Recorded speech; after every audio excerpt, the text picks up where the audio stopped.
ovaj život jednog dana, znači odlazimo sami.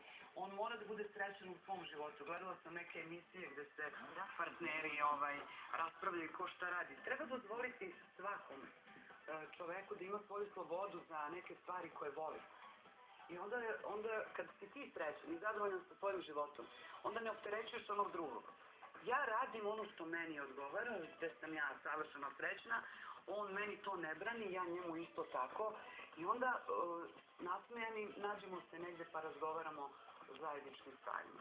Pa vi ste stvarno toliko skladan, idealan par, ja sam očekivala sad po pisanju novina, vi ste a ne, upravo zato. Možda nekad ispada kao da to samo pričamo, da je to ovako neko... Ali ja ću baš zato dala sam savjet svima, upravo zbog toga što on živi život kakav je od uvek želeo. Ja ga razumem, ja ga podržavam u tome. Ako mogu da mu pomognem, ja mu pomognem, ako ne, ja sklonim i tu sam sa strane posmatram. Isto tako i on meni, znaš šta ja volim, a mi ne volimo uopšte iste stvari.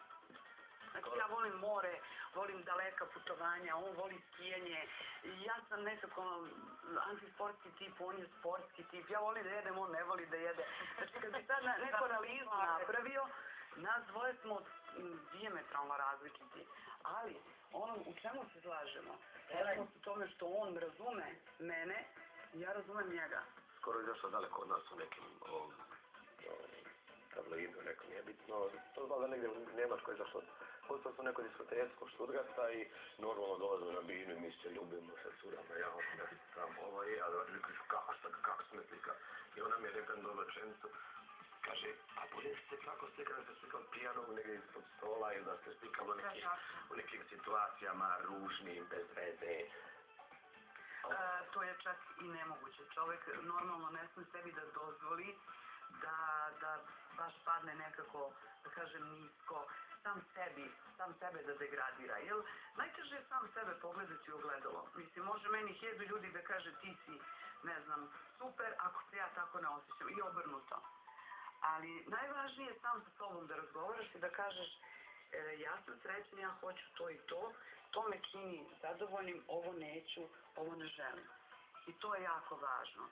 Sad ljubav, estrada, sve to mora da nosi neke slike pogrešne o nama.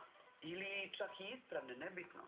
Važno je da smo mi, opet ponavljam, znači shvatila sam i tek sad starije ljude razumem, pošto nekad kao mala sam obožavala da mi pričaju babe i dede. Išla sam tako po selu, posledala sa njima da mi oni pričaju svoje priče. I zapamtila sam rečenicu, vidjet ćeš kad dođeš kao u neke starije godine, zdravlje i uživaj, iskoristi svaki dan u svom životu koji možeš, sve što ti pričinjava zadovoljstvo. I to je stvarno tako. Ja se slažem, Marta, mislim da je prvi trenutak da opet napravimo malu pauzu da mi se ne shvata. Pa može, evo, ja sam izabrala... Pa to ti je to. Pošto imam mnogo dobre pesme. Ja sam izabrala da bude pesma Idiot. Idiot? Da. Je li to neka izazom? To je za mene. Ne, to je za njega, a ova je za sve muškarce koji ne podržavaju svoje žene, koji stvarno u svakom smislu se reći idioti. Dobro, Mile, onda nije. On je pripada njima Idiotići. Slušamo Martu Savić, pa nastavljamo dalje.